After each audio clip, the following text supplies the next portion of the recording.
আমাদের টাকা তাদের কাছে আমরা সঞ্চিত রাখছি, আমানত রাখছি, তারা আমানতের খেয়ানত করতেছে রে ভাই। জানেন ডক্টর ইউনূসের 2 মেয়ে গেছে, এদের প্রতিদিনে তাদের কী কাজ বলেন তো? তাদের প্রতিদিন যে $2000 দিতে হয়েছে, এইটার দায়িত্বটা কে নেবে? টাকাটা কার? ইউনূস সাহেবের পকেট থেকে দিচ্ছে টাকাটা? গ্রামীণ ব্যাংকের পকেট থেকে দিচ্ছে নাকি আমার আপনার টাকা? এখান থেকে ফেরার পর আপনি পাই পাই করে ব্রেকআপ সহ কোন খাতে কত টাকা খরচ হচ্ছে হিসাব দিবেন। যদি আপনার সে আত্মবিশ্বাস থাকে, যদি আপনার সততা থাকে, পারলে দেন। এরা তো সরকার তো দায়িত্ব নেওয়ার পরেই বলছিল সবাইকে হিসাব দিতে হবে। ডক্টর নিজে হিসাব দিছে? একটা মন্ত্রী হিসাব দিচ্ছে? উপদেষ্টা কেউ দেয় নাই। কেন দেয় নাই হিসাব? তার মানে তারা হিসাব দিতে পারবে না। 3 জনের নাম বললাম, এই 3 জনকে এই ব্যর্থতার দায় নিতে হবে। হয়তো বলবেন যে আজকে নেবেন না, আজকে নেবেন না, আগামীকালকে নেবেন।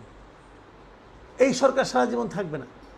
2 দিন পর যখন সরকার আসবে, এদেরকে কাঠগড়ায় দাঁড়াতে হবে এই ব্যর্থতার জন্য। জাতিসংঘের যে অধিবেশন, সেখানে যে আমাদের বড় একটি প্রতিনিধি দল নিয়ে যে আমাদের সরকার প্রধান যে গেলেন ডক্টর মোহাম্মদ ইউনূস, তো এখান থেকে আমরা দেখলাম যে হচ্ছে বেশ কয়েকটি সাইডলাইন বৈঠক হয়েছে, খুব বড় সড়ক কারোর সঙ্গে না হলেও কিন্তু আমরা বেশ কিছু ছবি এবং খবর দেখেছি।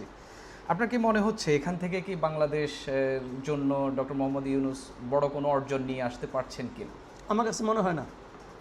ওনার সঙ্গে আমি একটা রিপোর্ট দেখলাম যে বিশ্ব নেতৃবৃন্দের ডক্টর ইউনূসের প্রতি আস্থা, আমি এখানে খুব মন দিয়ে পড়েছি। বিশ্ব নেতৃবৃন্দগুলি কারা? সব অবসরপ্রাপ্ত, সব সাবেক প্রেসিডেন্ট, সব সাবেক প্রধানমন্ত্রী, সাবেক অমুক, সাবেক তমুক, সব সাবেক। তো আমাদের শেখ হাসিনাও তো সাবেক, সাবেক না? সেও সাবেক, খালেদা জিয়াও সাবেক। এদের কি ভূমিকা আছে ভাই? একটা অন্য একটা গভর্নমেন্টকে, প্রেসিডেন্ট একটা গভর্নমেন্টকে তারা কি দেখা করে, তারা কী হেল্প করতে পারবে? সব সাবেকদের মেলা বসছিল ওখানে। তো ওই সাবেকদের মেলায় ভাই ওই সমর্থন আছে কি না আছে, এতে কিছু যায় আসে না। শোনেন, আমার দরকারটা কি বলেন তো? আমার দরকার কি? আমাকে সবাই খুব ভালোবাসে, কিন্তু আমার না খেয়ে থাকতে হয়। তো ওই ভালোবাসার আমার দরকারটা কি? কী লাভ বলেন আপনি আমাকে? কোনো লাভ নেই। কোনো লাভ আছে? তো ওনাকে সবাই ভালোবাসে, 5টা টাকা দিতে পারবো? তো তাদের সেই ক্ষমতা আছে, সবাই তো সাবেক। এবং এমন তাদের প্রেজেন্ট গভর্নমেন্ট দেয় কিনা দেখেন, আর আমাকে দিবে কেন? আমার এখানে এই দেশে এখন পর্যন্ত কী অবস্থা? যে দেশে হলো মব হলো কি একটা নিয়মিত ঘটনা, সেখানে পৃথিবীর কোন দেশ এসে ই করবে, ইনভেস্ট করবে? বা এটা কমন সেন্স বলতেও তো একটা পদার্থ আছে, হয়তো এই উপদেষ্টাদের মাথায় আছে কিনা জানি না। ওরা যারা বিনিয়োগ করবে, যে টাকা এনে ইনভেস্ট করবে, সে জানে তো যে আমি এদের কাছে কেন ইনভেস্ট করবো। তারা মেবি ওয়েট করতেছে যে কখন একটা রেগুলার গভর্নমেন্ট আসবে, একটা পলিটিক্যাল গভর্নমেন্ট আসবে, তখন তারা ইনভেস্ট করবে। এটা থেকে সহজ কথা। সে গেছে বিনোদনের জন্য গেছে, তার লোকজনকে নিয়ে গেছে, কিছু তার 2 মেয়েকে নিয়ে গেছে। আরে ভাই, এই যে লোকগুলি গেছে, এরা ফিগার নিয়ে খুব মাথামাতি করছে, না এটা 104 জন না, ওটা 62 জন হবে। তারা বলতেছে বিশাল একটা অর্জন, না 104 না 62। আরে 62 যে কী হয় এটা বুঝি না আমরা। আপনি জানেন এদের প্রতিদিনের পার ডিএম কত? জানেন ডক্টর ইউনূসের 2 মেয়ে গেছে, এদের প্রতিদিনের তাদের কী কাজ বলেন তো? তাদের প্রতিদিন যে $2000 দিতে হয়েছে, এইটার দায়িত্বটা কে নেবে? টাকাটা কার? ইউনূস সাহেবের পকেট থেকে দিচ্ছে টাকাটা? গ্রামীণ ব্যাংকের পকেট থেকে দিচ্ছে নাকি আমার আপনার টাকা দিচ্ছে? আমার আপনার টাকা। আমি হিসাব চাবো না? অবশ্যই। আমি তো হিসাব চাই। আপনি হিসাব দেন। আমি তো দাবি করবো এই গভর্নমেন্টের কাছে যে ওখান থেকে ফেরার পর আপনি পাই পাই করে ব্রেকআপ সহ কোন খাতে কত টাকা খরচ হচ্ছে হিসাব দিবেন। যদি আপনার সে আত্মবিশ্বাস থাকে, যদি আপনার সততা থাকে, পারলে দেন। এরা তো সরকার তো দায়িত্ব নেওয়ার পরেই বলছিল সবাইকে হিসাব দিতে হবে। ডক্টর নিজে হিসাব দিছে? একটা মন্ত্রী হিসাব দিচ্ছে? উপদেষ্টা কেউ দেয় নাই। কেন দেয় নাই হিসাব? তার মানে তারা হিসাব দিতে পারবে না। হিসাব দেওয়ার মতো তাদের অ্যাবিলিটি নাই। এখন তারা দেবে হিসাব যে আমার এই আগে এটাই ছিল।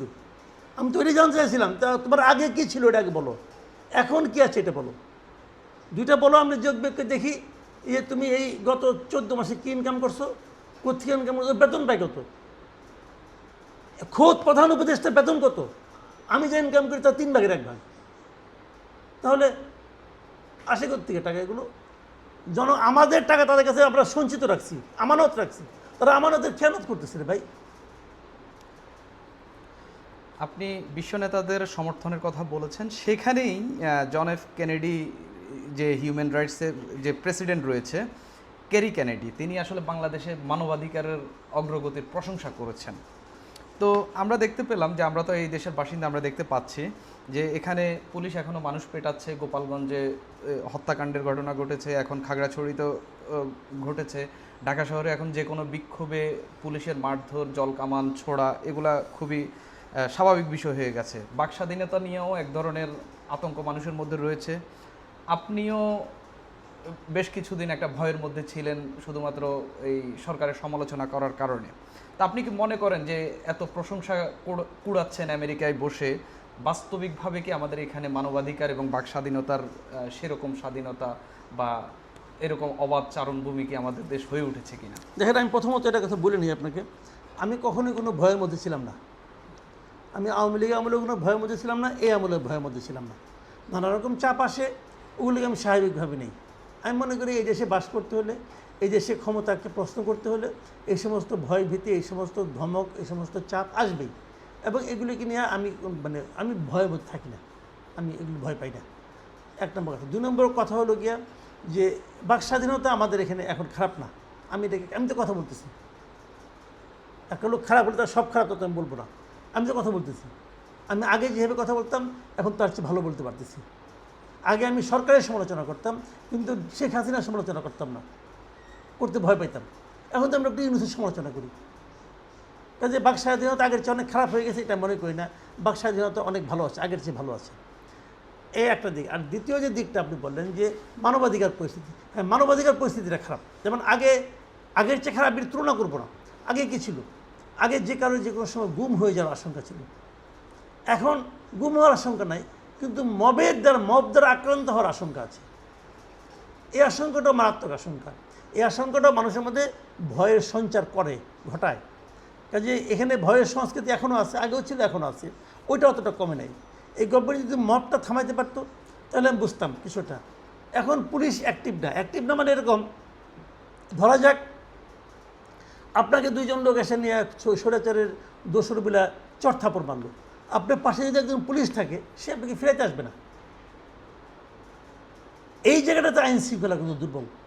আপনি যদি এরকম আপনাকে চড়থাপড় মারে, আপনি যদি আপনার হাতে মনে করেন মোবাইলটা নিয়ে গেলো, আপনি যাই যদি বলেন পুলিশের কাছে যে আমার মোবাইল ছিনতাই হয়ে গেছে, আপনি একটু উদ্ধারের ব্যবস্থা করেন, পুলিশ বর্তমানে কোনো অ্যাকশনই যাবে না।